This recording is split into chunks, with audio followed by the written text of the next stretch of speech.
Good morning. Good morning.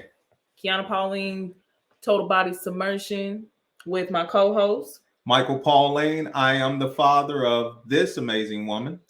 And this is Dad and Daughters Dive. Yes. Okay. So preparing to take that first step. Dad, I'm gonna let you lead on this show. What does that look like in your shoes? Well, for me, the first step was around the age of 16 or 17. My dad That was late. that was very late. My dad took myself and my siblings to swim, basically to swim instruction.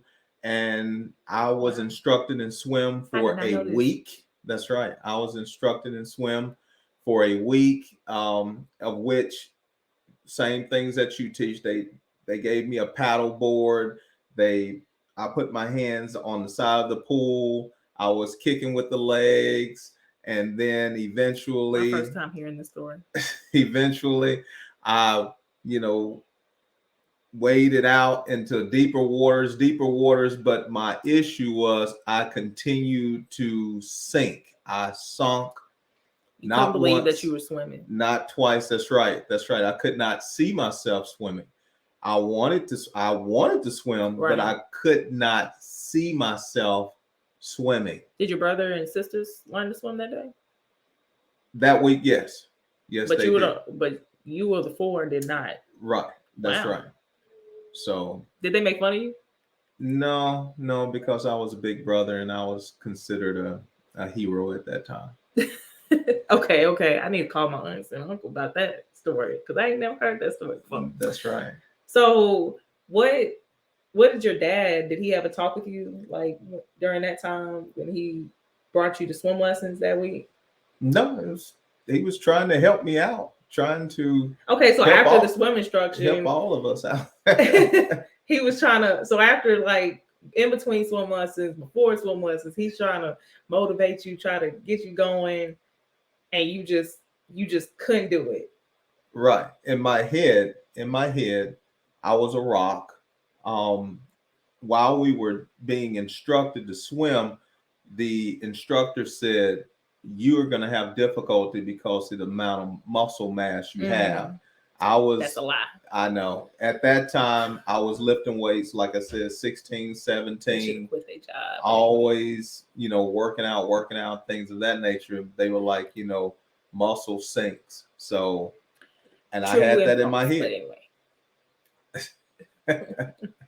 But I get what you're saying, and I'm making it funny, like that person need to quit their job, but saying that, but it's like, yes, muscle sinks, fat floats. It all depends on how you position your head and tilt your head back. But again, I don't want to take y'all too fast. This is preparing to take that first step. So I just want you to imagine just taking that first step. So you're in the water, you're learning to swim with your brother and your sisters, your dad, and you're damn liar. So you're 16 at the time. So did you give up? No. And that was the first step for me. Mm-hmm. You have to get in the water. You're gonna have to put forth an effort. You're gonna have to get past your fears. So what'd you do? So around the age, I didn't get back in the water. I mean, not for a couple of years. Or I guess I was around the age of 19. I was working out, and one of my friends at the gym, I think he was either working at the gym or something, but we were talking about swim, and I was letting him know that I could not swim still. I had tried before and failed. And he said, "Man, my girlfriend can teach you to swim." And I was like, and he was like, yeah. He said, "I'll just talk to her." He said, she doesn't. Was that awkward? Like his girl was teaching you how to swim? Well, I didn't really mind that. Okay. It's just I just was like, hey, I'm kind of embarrassed the fact that I'm almost 20 years old and can't swim. So he spoke to his girlfriend and she was like, "Come on, Pauline." So where'd y'all go to swim? A pond, lake? No, she was living in an apartment or something of that nature, and met her at the apartment. Was this in Jackson? No, it was in Clinton. Wow. So met her at the apartment there, and we went through it, for about an hour or so, and it was pretty fast. I may have met her twice, maybe, but I think it was like one time in which we really dove in, went into some deeper waters, and I was, really, really. So were you trying to swim with your head above the water? Like, right. Oh my God. It's like really, really afraid. And because I had an issue with water in my ears, I had just these childish So did she issues. show you how to like take a breath? Did she show you how to blow bubbles? No, she couldn't. She couldn't show me that. She was just trying. Really, she was just trying to help me get past the fear. Okay, because you weren't allowing that. You were just like, I don't like this water in my eyes, my nose. So it's not supposed to be there. Exactly. You were thinking way too much. Exactly. Okay. So she was trying to help me get past the fear, but I believe that's one of your biggest steps is you have to overcome the fear. You're going to have to face your fears. You're going to have to look fear right in the face and say, hey, you're not going to control me anymore. I will not live my life in a panic. I will not live my life stifled. I will not live this existence restricted. You're going to have to overcome your fear. I believe that's the big step. That was a big step for me. I've had a couple of adults that like started with me and they were like so excited. And when we got to that breathing part, oh my gosh, it was like, and I did not take them fast. I was just like, hey, like, take your time. Let's put our lips in the water and blow like this. We're going to breathe in air before we blow in the water, right? And it's like, and it was like claustrophobia or aquaphobia around here. And I'm just like, what is wrong? And I remember my first year teaching and back in 2016, I'm just like, is she serious or is he serious? And it's like a real phobia, a real fear of water. Not making fun of these people at all. It's real. Right. And you have to be patient. And I know that was like wow, a lot of people come to me, they're like, you are so non-judgmental, you're so laid back. I'm like, girl, I'm afraid of heights. You should have saw me when I went zipline. I still did it and I still finished it. But it's the point of just looking fear head on and say, you know what, I'm gonna do this. That's right. Shaking legs and all. As long as there's somebody right there with me that I can trust, we're gonna do this together. And that's sometimes what you have to do too. And isn't that kind of how you swam in a way? Like, how'd you learn to swim? I forgot. Well, as I grew older, of course, I met your mother, and we had you and your sister, and of course, we wanted to make sure that they were not, or you two were not subjected to the same fear that I was. Your mother could swim with no problem. I don't even think she went to swim instruction. As it's just she just figured it out. But we'll ask her to be on the podcast. We'll get her story. There you go. We can get that then. But we made sure that you two went to swim instruction, and I believe it was at the YMCA. At the Y at that time, they did a 2-week. It wasn't a week. It was about a 2-week. And at the end of that, before the end of the first week, you guys were swimming. By the second week, right? You guys were, the confidence level was, very high. So of course, to keep that confidence up and make sure that you had we the were exposure, swimming for hours. That's right, all the time every day at the Y. That's Monday through Friday. That was a big deal. That was our activity. Yeah, that's right. Every summer. And of course, you would meet other young people there, and you would be able to play the water sports, and we weren't concerned about, are they gonna drown? Are they gonna swim? Or we gave you, in my opinion, that they were first chilling step. And we were swimming. That's right, exactly. So one day it was really, really full out. There was a lot of people. 5 or 6 years old at that time, and I was like, I want to go down this slide. And for some reason, my little legs just started walking, and I got in line, and I said, I'm going to, I'm gonna slide down, and I can make it over to the, it was only about maybe 6 feet. So you slid or did you dive? No. That was slide down the slide. So okay. And once you hit the water, you just go over to the side. But this is the part of the story I didn't get.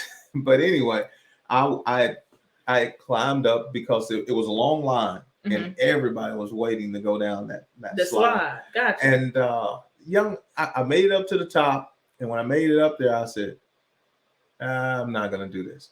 And I went to turn around, and there was this young lady. It was a little girl, and she had like this kung fu grip on both rails. And I said, "Excuse me, young lady." I said, "I need to go down." And she said, "Sir, you're gonna have to go down the slide." And I was like, "Whoa, whoa, this Y'all see his who's face. who's disrespectful little child is this?" You know, and I'm screaming. I was like, "Hey, hey, somebody come get your child."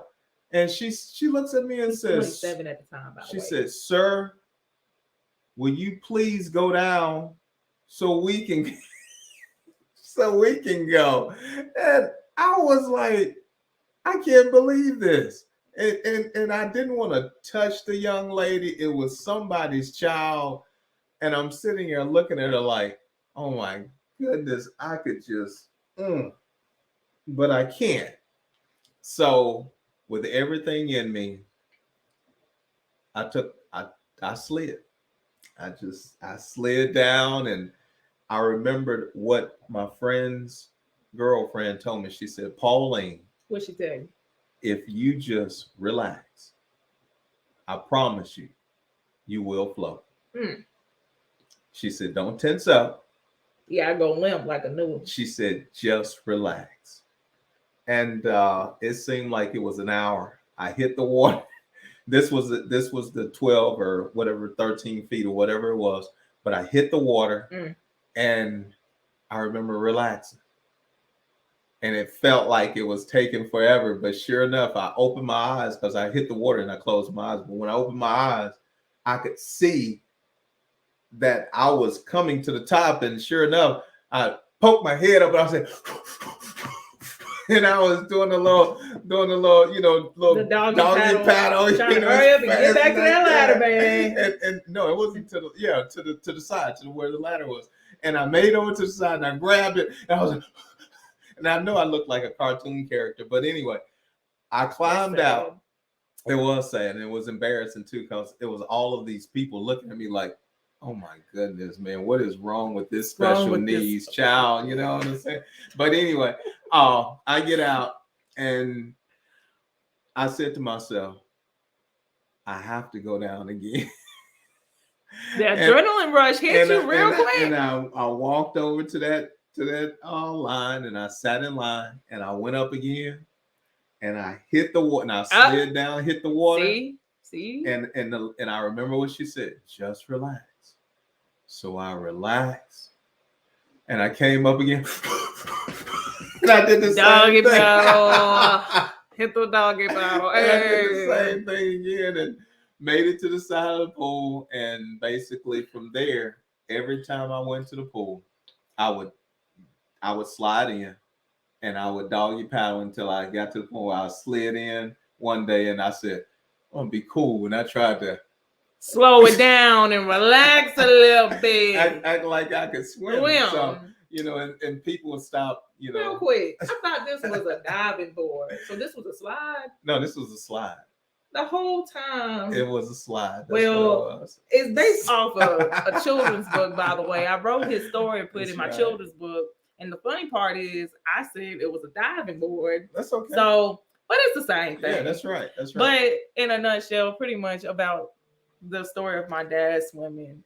It's pretty much the same version, except much older gentleman. The person in the book is like 10 years old.